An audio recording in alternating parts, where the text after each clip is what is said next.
এবার সবকিছু অবশ্যই তোমার চোখের সামনে ক্লিয়ার হয়ে গেছে হওয়ার কথা।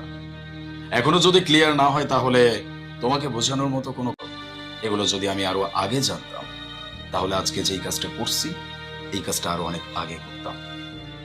সেই ছোট্টবেলায় আমি আমার মা নাই, সে আমার সুপারম্যান।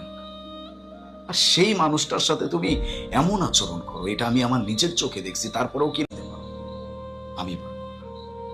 সে আমার বাবা, আমার সবকিছু, আমার পুরো দুনিয়া একদিকে, আমার বাবা একদিকে। এটা যে আমার বাবা তোমার বাবা, এটা নমুনা আমি নিজের চোখকেও বিশ্বাস করতে পারি নাই।